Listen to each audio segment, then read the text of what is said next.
ભરૂચ જિલ્લાનો ઔદ્યોગિક વિકાસ તો થયો, પરંતુ તેની સાથે પ્રદૂષણની સમસ્યાઓ પણ વ્યાપક બની. અંકલેશ્વર ખાતેની જીઆઈડીસીની કેટલીક કંપનીઓ દ્વારા જાહેરમાં પ્રદૂષિત પાણી છોડવાનું લાંબા સમયથી જોવા મળી રહ્યું છે. જીઆઈડીસીમાં વરસાદી પાણીના નિકાલ માટે વરસાદી કાંસ બનાવવામાં આવ્યા છે. આ વરસાદી કાંસમાં કેટલીક કંપનીઓ દ્વારા જાહેરમાં પ્રદૂષિત પાણી છોડવામાં આવતું હોવાની ઘટનાઓ અવારનવાર બને છે.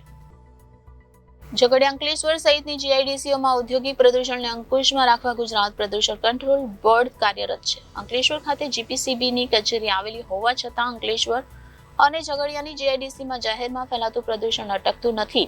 એ બાબત દુઃખદ ગણાય, પરંતુ જવાબદાર તંત્ર જો આ બાબતને લઈને આંખાડા કાન કરતું હોય તો પછી ફરિયાદ કોને કરવી, એવો પ્રશ્ન જિલ્લામાં ચર્ચાઈ રહ્યો છે. ત્યારે આજ રોજ પ્રજાસત્તાક પર્વની રજાનો લાભ લઈને અંકલેશ્વર જીઆઈડીસીમાં રાત્રિ દરમિયાન વરસાદી કાંસમાં પ્રદૂષિત પાણી છોડવામાં આવ્યું હોવાની વાતો વહેતી થઈ હતી અને તેને લઈને જીપીસીબીને પણ જાણ કરવામાં આવી હોવાનું જાણવા મળ્યું હતું. ત્યારે જીપીસીબી યોગ્ય તપાસ કરીને જાહેરમાં પ્રદૂષિત પાણી છોડનારી કંપની પ્રત્યે પગલાં લેવા આગળ આવે તે જરૂરી છે. ઉલ્લેખનીય છે કે વરસાદી કાંસમાં છોડાતું પ્રદૂષિત પાણી ખાડીઓમાં થઈને નર્મદામાં જતું હોય છે.